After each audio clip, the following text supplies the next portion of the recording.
আসসালামু আলাইকুম দর্শক, সবাইকে শুভেচ্ছা ও স্বাগত জানাচ্ছি। আমি প্রফেশনাল ফিজিওথেরাপি চিকিৎসক ডাক্তার মোহাম্মদ হাসান তারেক। সবাইকে রমজান মোবারক, রোজার শুভেচ্ছা।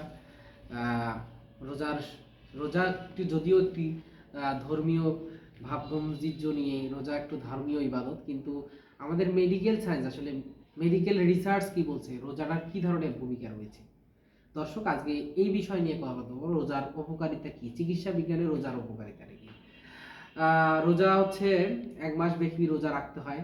রহমত, বরকত, মাগফিরাত রিলেটেড রোজা রয়েছে আমাদের।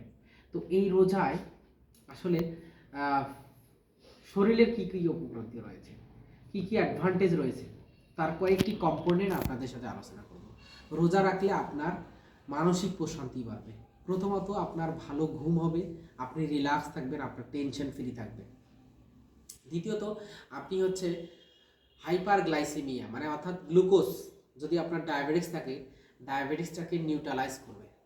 অর্থাৎ প্রি ডায়াবেটিস যাদের রয়েছে তাদের ডায়াবেটিসকে নিয়ন্ত্রণ রাখবে রোজা। অর্থাৎ লং টাইম যখন আপনি খাবেন না, তখন আপনার গ্লুকোজটাকে বডি খেয়ে ফেলবে, কোষগুলো খেয়ে ফেলবে।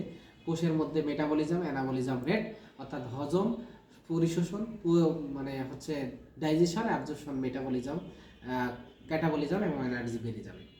4 নম্বরে হচ্ছে আপনার শরীরের স্ট্রেসটা কমাবে। স্ট্রেস বলতে আপনি অনেক দুশ্চিন্তায় রয়েছেন, আপনি ইফতারি করার পর দেখবেন যে আপনার রিল্যাক্স থাকতেছে।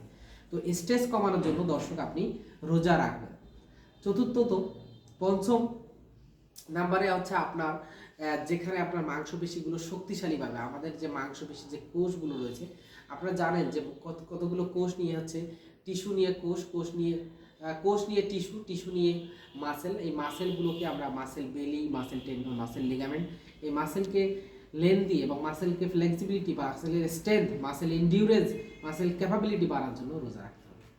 এবং রোজায় আপনার হচ্ছে গিয়ে হার্টে যে কার্ডিও রেসপিরেটরি বলেন, এটার স্ট্রেংথটা বাড়বে। দর্শক, এখন এই রোজা রাখলে আপনার যে কাজটা হবে, আমি যেটা বলতেছি যে দর্শক, আমরা ধর্মীয়, আমাদের রোজা রাখা হচ্ছে ইসলামের একটা ধর্মীয় কাজ হচ্ছে, প্লাস হচ্ছে আপনি নিজেকে আপনার আপনার যে শরীর সুস্থতার জন্য, মনকে সুস্থতার জন্য, সুন্দর দেহ এবং সুন্দর মনকে ঠিক রাখার জন্য রোজা রাখার গুরুত্ব অপরিসীম। এখন আসি, আপনি রোজা রাখতেছেন, রোজা রাখার জন্য আমরা যেহেতু পেশায় ফিজিওথেরাপি চিকিৎসক, রোজায় আপনার এক্সারসাইজের এভিডেন্স বেস এবং রিসার্চ বেস, গবেষণালব্ধ এক্সারসাইজগুলো কি কি রয়েছে। আমরা অনেক সময় বলি প্রোটোকল বা ফিজিওথেরাপি, যেহেতু পেশেন্টগুলো আসে, আপনারা কিভাবে আপনার শরীরকে ঠিক রাখবেন সেই জন্য এক্সারসাইজগুলো কি কি প্রোটোকল রয়েছে। যেমন ইফতারি করার পূর্বে 1 থেকে 2 ঘন্টা আগে আপনি হালকা রানিং, জাম্পিং, ওয়াকিং, এই রিলেটেড এক্সারসাইজগুলো করতে পারেন।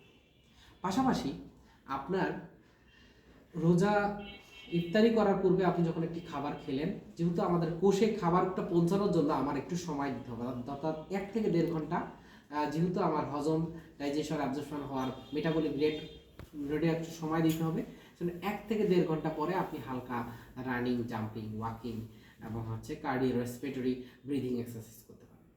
এবং চিহিরির পূর্বে, 1 থেকে 1.5 ঘন্টা পূর্বে এবং চিহিরির পরে, যেমন আমরা নামাজ পড়তেছি, নামাজের পরে হালকা একটু এক্সারসাইজ করে আপনি ঘুমান। তো এই এক্সারসাইজ প্রোটোকলগুলো আপনি মেনটেন করবেন। আমি বলতেছি, আপনাদেরকে রিকোয়েস্ট করতেছি, রোজাটা আসলে আমাদের স্বর্গ।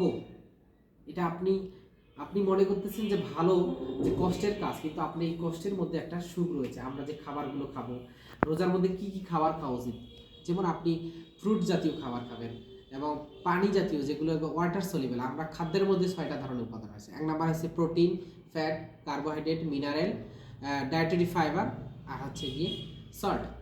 তো এই খাবারগুলো যখন আমরা খাবো, এই প্রোটিন, ফ্যাট, কার্বোহাইড্রেট, মিনারেল, ওয়াটারের অনুপাতগুলো মেনটেন করে খাবো। বিশেষ করে আমরা ফুড রিলেটেড, অর্থাৎ ভেজিটেবল, ডায়েটারি ফাইবার রিলেটেড খাবারগুলো বেশি খাবো। তখন আমার গ্যাস হবে না, আমার মেটাবলিজম বাড়বে, আমার মন ভালো থাকবে, ব্রেন ভালো থাকবে, আমার অন্য অন্য রোগগুলো সহজে হবে। এবং রোজার পাশাপাশি যখন আপনার বিভিন্ন ধরনের ব্যথা আছে, যেমন রোজাতে আমাদের স্ট্রেস হরমোন রিলিজ হয়, ডোপামিন, সেরোটোনিন, এক্সোটোনিন, রিল্যাক্সিন, আপনার ভালো লাগবে, আপনার ঘুম হবে। তো আসুন সবাই ধর্মীয় ভাবগম্ভীর্য এবং ধর্মের সকল রুলস মেনটেন করে রোজা রাখি এবং স্বাস্থ্যকর জীবনযাপন করি।